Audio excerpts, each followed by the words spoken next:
Hi folks, Brett Girard here with another Liberty Market update.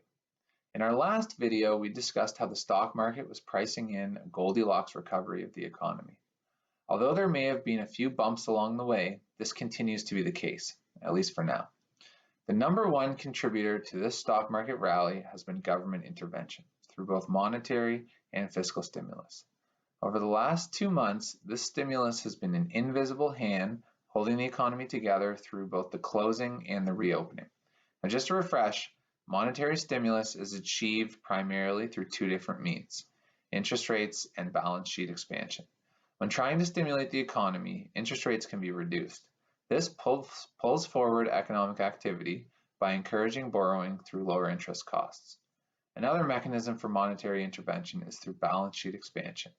Through something called open market operations, the Federal Reserve can purchase securities off of the open market, and by doing so, inject cash into the financial system. During this crisis, we've seen both interest rate and open market action. And coming into 2020, interest rates were already at historic lows. However, as the COVID crisis hit back in March, the Federal Reserve dropped the overnight rate down to zero. In the past, this has been quite stimulative for the stock market. But this time around, when rates fell to zero, we actually saw the stock market fall. This signaled that there needed to be more stimulus from a monetary perspective. At that point, the Federal Reserve began to purchase securities, namely bonds, to try to keep the wheels of the economy turning. The size and scope of these purchases have been unprecedented and played a big part in the recovery of the S&P 500 over the last 10 weeks. Let's take a look at some charts. This chart comes to us courtesy of Bloomberg. Let's orient ourselves for a second before we get into the data. Along the x-axis, the bottom, you can see we're looking at the years 2009 through to 2020.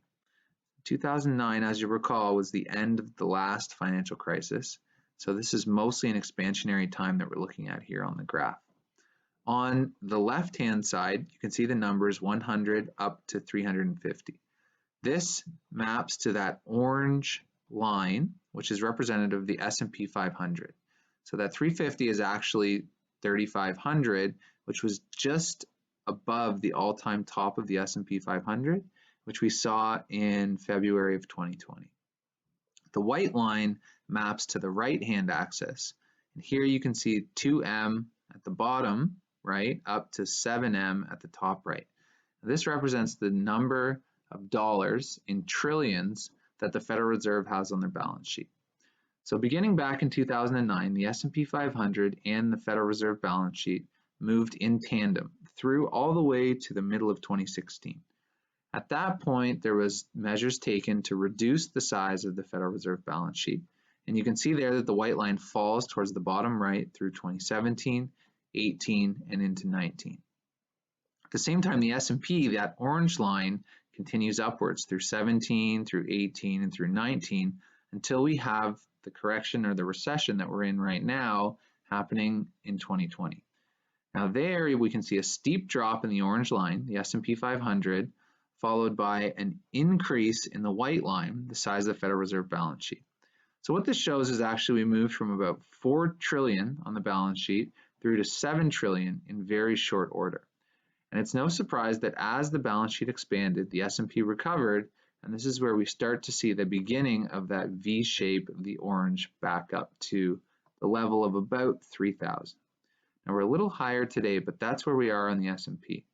There's a very tight relationship here, and it's important to next look at how this relates to PE ratios of the S&P 500. This is another graph courtesy of Bloomberg. Again, let's take a second and orient ourselves. On the left-hand side, represented by the yellow line, what we can see is the size of the Federal Reserve balance sheet. In the bottom left, we have 1 trillion up to 7.165 trillion in the top. On the right-hand side, represented by the white line, we can see not the price of the S&P 500, but the PE ratio, which PE, if you remember, stands for price to earnings. This is a valuation metric that tells us how expensive the market is. So there, at the bottom right, we can see a value of 10. That means you'll need to pay a price of $10 for every $1 of earnings. And up to the top, you can see a value of 24.83. So here you'd be paying $24.83 for $1 of earnings. Now, all things equal, you'd much rather pay a lower amount or have a lower valuation when you're purchasing a stock. As you can see from 2008 through to 2020, as the Federal Reserve balance sheet expanded, so too did the valuation of stocks in the S&P 500. In other words, they got more expensive.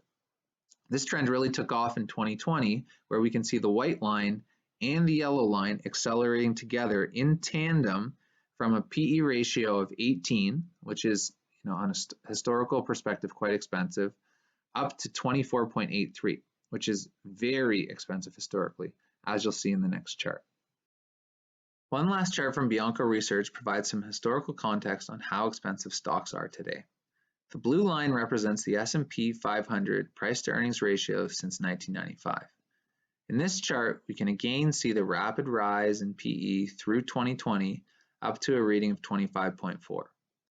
As discussed, this was due to the Federal Reserve balance sheet expansion, but also the fact that earnings literally fell off a cliff as the governments around the world imposed their lockdown. Now, it's yet to be seen how earnings will recover, but it's important to note that over the last 25 years, the current valuations are second only to the dot-com bubble, that peak that you can see on the left side of the graph. That time, the PE touched 27 in the last days of 1998. If you recall, the fallout from this rise in the NASDAQ was an 80% drop from peak to trough. Turning to the economy, we are quite concerned about the employment situation. This chart shows non-farm payrolls since 2014. While the markets rallied on news of 2.5 million jobs being added in May, you'll see that slight uptick in the bottom right, one look at this chart shows that in 2 months we dropped from well over 150 million employed people to just over 130 million. And really, there's a long way to go in this V-shaped recovery. Double-digit unemployment has a significant impact on personal consumption, which at last check makes up about 70% of GDP. The biggest question going forward, as graphically displayed in a recent Bloomberg article, is what if, in flattening the curve around COVID, we created two curves of unemployment? The first, sharp yellow shaded peak on the left will be the people that will return to their jobs as the lockdown is lifted. The lower, wider blue shaded peak on the right is the collateral damage of businesses not making it through the lockdown and resulting in more permanent job losses. This could be the scar tissue from the last couple of months that we'll have to contend with for years to come. And yet, in spite of all this bad news, the market continues to rally. This is where risk management comes into play. On a valuations basis, price to earnings are in the top 10% of what we've ever seen historically. That means that statistically, unless earnings stage a meaningful comeback, we could only expect a 10% chance of going higher from here. While not impossible, our questions remain. Is this run-up in prices sustainable? What happens if the Federal Reserve stops, or if the market views all of a sudden the stimulus to be insufficient? What happens if some of the lockdown job losses are other than temporary? And how does the economy function with double-digit employment?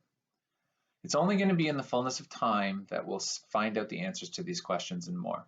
And so for the most part, we will remain with our asset allocations as we've discussed. You'll still continue to own your equities and participate in any further rally. Your fixed income will continue to provide income, especially the longer dated, higher yield names in your portfolio. And the cash that you have will continue to collect nominal interest as we patiently observe the market and wait for an entry point. As always, please feel free to reach out to David, Annie, or myself, as we're always available to chat. Thank you and take care.